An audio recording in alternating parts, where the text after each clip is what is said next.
Good morning, everyone.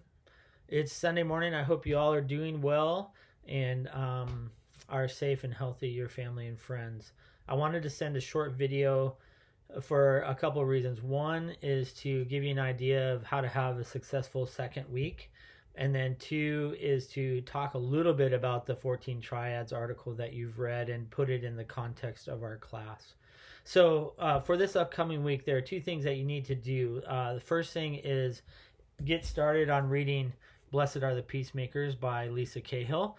And this one of the core texts of our book. And why I'm having you read Cahill is to set the boundaries around the peacemaking conversation.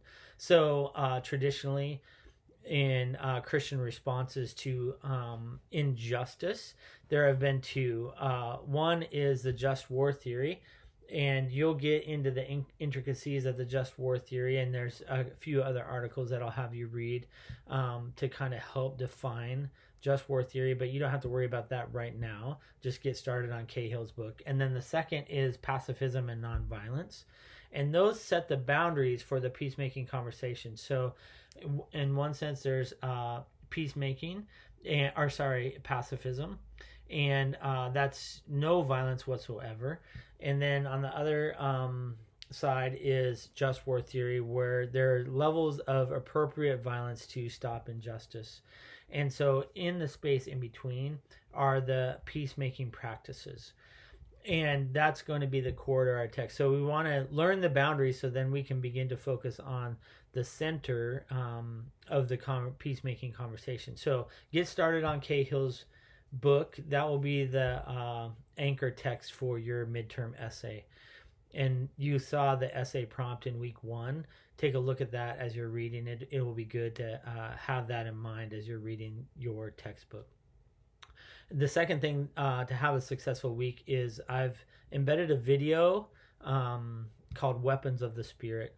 This is a story about a village in France, Les Chambon, and their participation in rescuing and protecting the Jewish community in their village during World War II.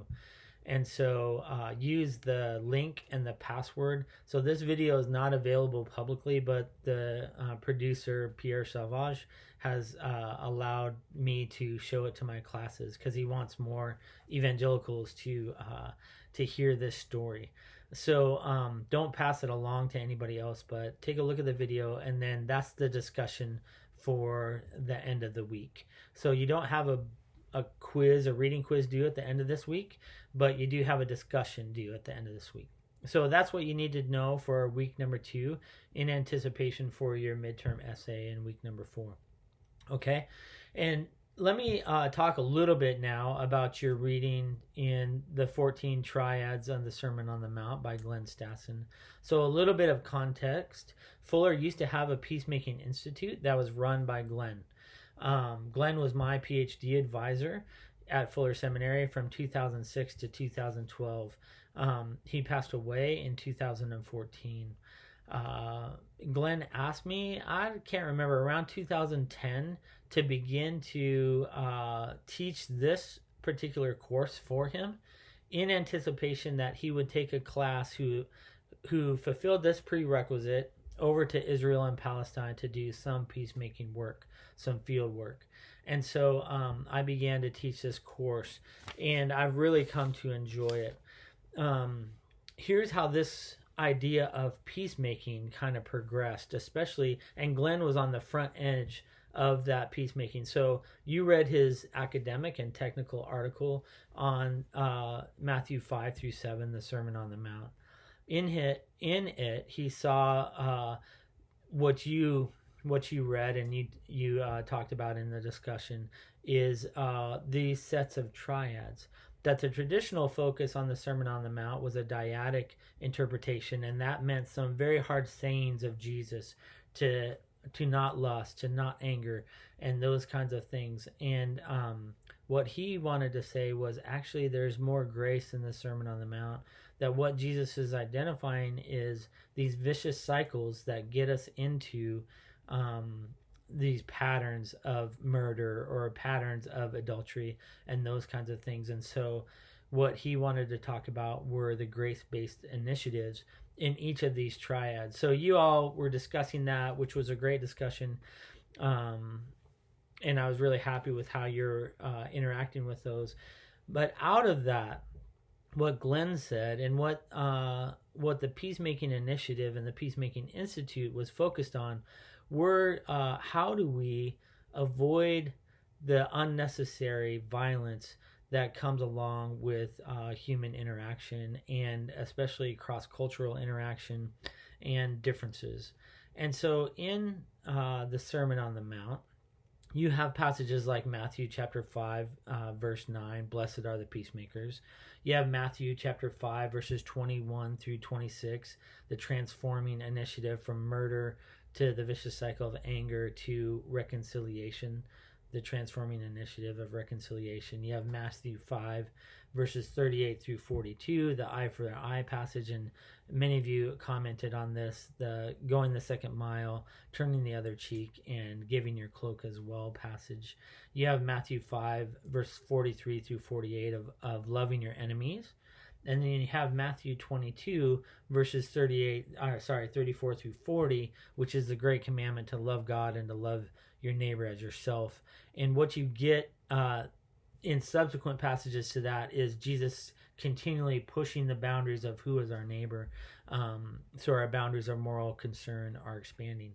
So out of this, of course, there are some very consistent themes of loving your enemy, loving your neighbor as yourself, going the extra mile, don't retaliate, blessed are the peacemakers, and reconciliation. So that motivates Glenn to, one, begin to develop his ethics out of the Sermon on the Mount. So he wrote this popular book, Living the Sermon on the Mount. Then he wrote this more kind of comprehensive ethical book called Kingdom Ethics with one of his students, David Gushee. And so the Sermon on the Mount becomes Glenn's central interpretive principle for developing his ethics, which ultimately it will come out in his last book, A Thicker Jesus. And so Glenn is trying to work with the Sermon on the Mount and this peacemaking emphasis. So he, after the article, he writes this book called Just Peacemaking. So this is a Christian book anchored in his interpretation of the Sermon on the Mount and a focus on peacemaking. So he develops principles of peacemaking out of that. From those principles, he thinks that there's, in the broad ecumenical Christian tradition, there are these same themes. And if you do some study, you will notice some peacemaking practices just sociologically and philosophically that stand even outside the scriptures. And so he gathers some scholars together and writes this book, Just Peacemaking, or edits this book, Just Peacemaking. So it's a broad compendium of Christian scholars writing on 10 practices of peacemaking. This develops, and Glenn has the assumption that these peacemaking practices will probably cross religious traditions, especially the major Abrahamic traditions. And so you have Susan Brooks Thistlethwaite, which is your textbook, is Interfaith Just Peacemaking. So you get the same practices of peacemaking from the ecumenical book, Just Peacemaking, but now you have a contribution of Christian scholars, Jewish scholars, and Muslim scholars on these 10 practices of peacemaking.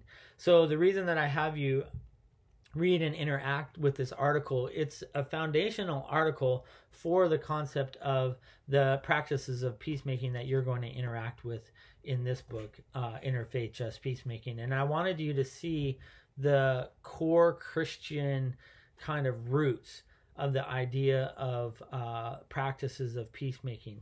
It will also influence Lisa Cahill's book. Lisa and Glenn are friends, or they were friends, and Lisa is actually writing a chapter along with me and a few others, Reggie Williams, David Gushee, Hack Jun Lee, in a response to A Thicker Jesus. And so I'm having you read Lisa's book, but you'll see footnotes in here from Glenn's work. And so Glenn has influenced Lisa on the Sermon on the Mount, and she's given the practices of peacemaking, a particular Catholic interpretation, but she also does a great job of articulating the boundaries of just war theory and pacifism and nonviolence. And so that's kind of the context for what one of your core texts for this class in the practices of peacemaking. So grab Lisa's book, get started on it, and then watch the film this week and see what kind of, I'm going to post a little article on moral norms, and then you can see what kind of moral norms are found in the video. What are they justifying their actions on? Is it rules? Are they principles? Is it a story that they're living into? Is it just they just understand this to be the right thing to do, which is called particular immediate judgments? So I will post some of those moral norms, and then you can kind of look and watch the video in relationship to those.